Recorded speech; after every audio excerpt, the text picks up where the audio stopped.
Pada edisi sebelumnya, kita membahas tentang peran non-mediasi dalam isu konflik Palestina-Israel yang sudah diadopsi oleh Indonesia selama hampir 3/4 abad lamanya, sejak tahun 1950.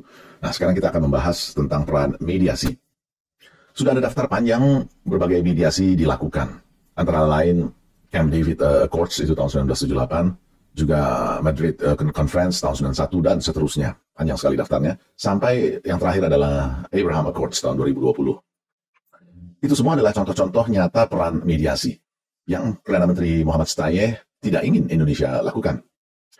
Daftar mediasi sepanjang ini yang dilakukan sepanjang puluhan tahun dan melibatkan the best brains the world had to offer, intinya bicara tentang two-state solution, yaitu solusi koeksistensi dua negara. Ini terkait dengan poin pertama usulan dari Presiden Jokowi di Forum Oki tahun 2017 itu. Silakan simak edisi sebelumnya, ini dibahas di sana. Gagasan two-state solution sendiri sudah mulai dibicarakan di PBB oleh dunia ketika PBB meluncurkan Partition Plan di tahun 1947. Ini sejalan dengan resolusi PBB nomor 194. Jadi ini barang lama. Nah, peta yang Anda saksikan ini pada intinya berbicara tentang two-state solution, yang masalah mendasarnya adalah soal batas wilayah, berarti soal perbatasan.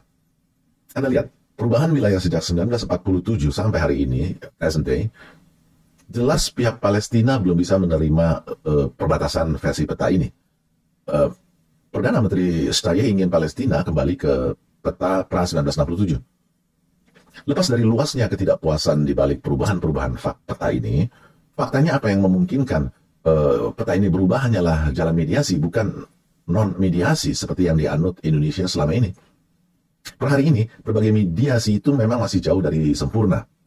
Tetapi kemungkinan perdamaian Palestina hanya ada dalam jalan mediasi, bukan non-mediasi.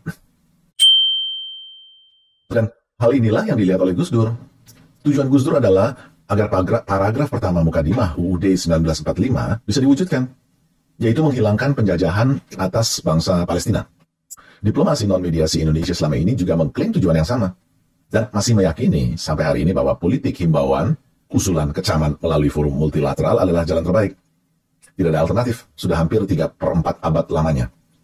Justifikasi formalnya adalah visi geopolitik Soekarno di dekade 1950-an. Sudah dibahas sebelumnya. Di balik justifikasi formal ini adalah politik dalam negeri. Foreign policies are greatly influenced by the domestic political interest.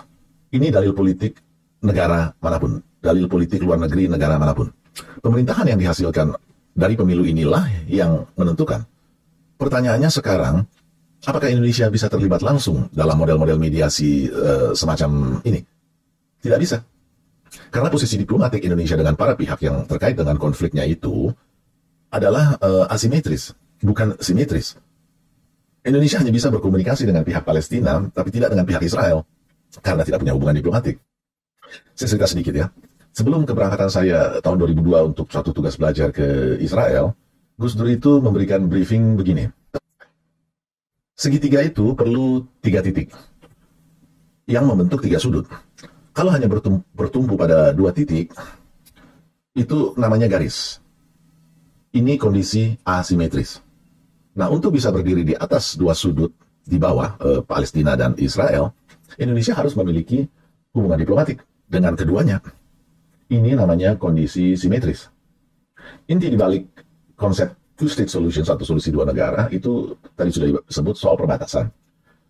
Nah, sekarang mari kita lihat bagaimana Palestina masih sangat tidak berdaya dalam soal ini. Anda perhatikan peta present day. Yang biru tua itu teritori Palestina, dan yang abu-abu teritori Israel. Kita abaikan dulu segala perdebatan kenapa petanya bisa jadi seperti yang Anda lihat. Juga kita abaikan dulu soal rencana Abraham Accords-nya Presiden Trump, itu peta masa depan yang sedang dimediasikan. Kita fokus pada fakta atau kenyataan hari ini. Kalau peta present day itu kita zoom in di sekitar Yerusalem Timur dan Ramallah, ini sekedar sebagai contoh saja ya. Nah, wilayah Yerusalem Timur dan Ramallah ini merupakan wilayah yang diklaim sebagai ibu kota Palestina. Bahkan terlihat seperti ini. Wilayah ini masuk dalam teritori tepi barat Sungai Yordan yang dalam bahasa Inggris disebut West Bank. Dan sebagai gambaran Anda, luas West Bank itu lebih kecil dari Jabodetabek. West Bank itu sekitar 5.800 km persegi atau 580.000 hektar. Jabodetabek sekitar 6.400 km persegi atau 640.000 hektar. Informasi ini penting supaya Anda bisa mengira-ngira jaraknya. Nah, yang di bawah kontrol Palestinian Authority adalah area A yang hijau dan B yang merah. Yang di bawah kontrol Israel, area C yang pink, dan Yerusalem Timur yang biru. Perhatikan beberapa crossing lines kuning yang saya tandai di peta itu.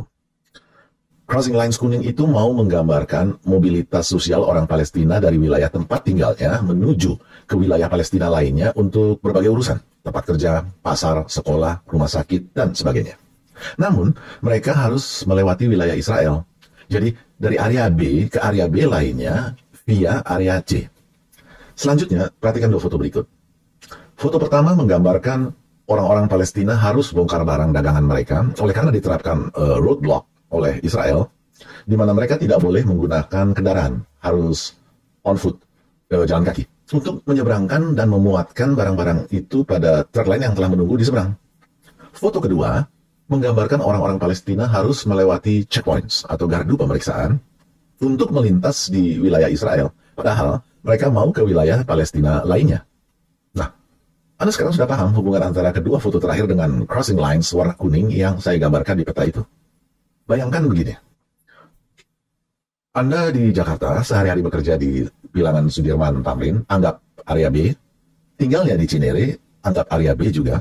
Tapi setiap melintasi Kebayoran Baru yang adalah area C, Anda harus lewat checkpoints 2 kali sehari pergi dan pulangnya. Itu baru urusan Anda pribadi, belum istri Anda, anak Anda, saudara-saudara Anda. Ini baru soal mobilitas sosial sehari-hari. Yang terkait aquifers juga masalah. Tidak ada manusia yang bisa hidup tanpa air.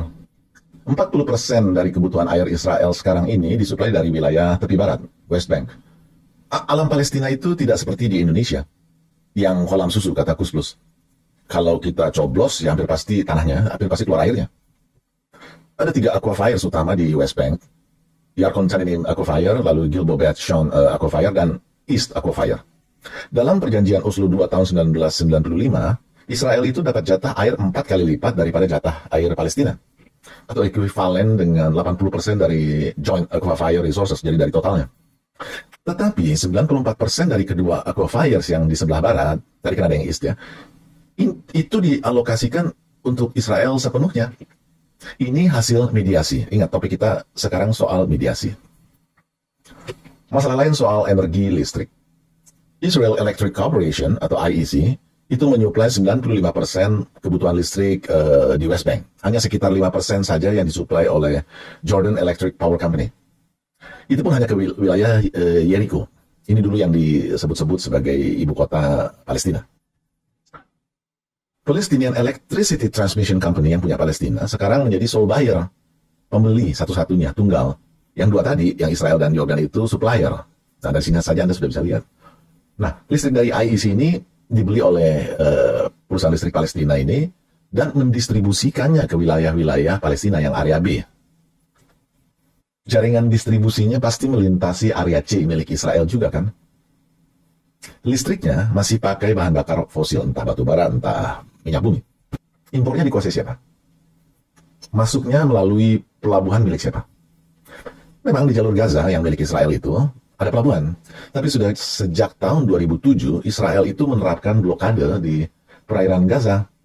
Hanya jangkauan nautical miles tertentu yang dibebaskan untuk keperluan nelayan cari ikan. Selain itu, ini penting, wilayah Gaza secara de facto dikuasai oleh faksi Hamas yang di bawah pimpinan Ismail Haniyeh. Bukan di bawah kekuasaan Presiden Mahmud Abbas dan Perdana Menteri Muhammad Shtayyeh dari faksi Fatah. Nah, infrastruktur distribusi air dan listrik yang lintas wilayah di sisi Palestina ini membuat posisi tawar Israel menjadi lebih kuat. Anda lihat crossing points kuning tadi. Kalau Anda jeli melihat peta West Bank secara keseluruhan, kita zoom out sekarang, area C yang milik Israel itu bisa kemana saja tanpa harus melintasi area A dan B yang milik Palestina, sekalipun harus memutar. Tetapi, hal yang sama tidak berlaku untuk Palestina.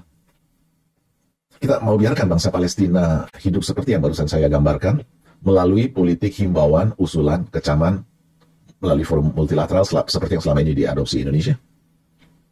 Sering orang jadi terlihat pandai karena bicara tentang two-state solution dalam urusan konflik Palestina-Israel ini. Padahal ini bukan barang gampang di balik peta yang bolong-bolong seperti itu.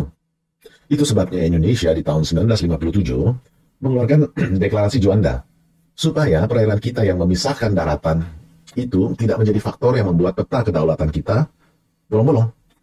Deklarasi Juanda ini kita perjuangkan sampai tahun 1982 melalui UNCLOS, United Nations Convention on the Law of the Sea, yang merupakan pengakuan diplomasi, keberhasilan diplomasi Mukhtar Kusumaatmaja, ini mantan Menlu kita, dan timnya yang memang luar biasa cerdas.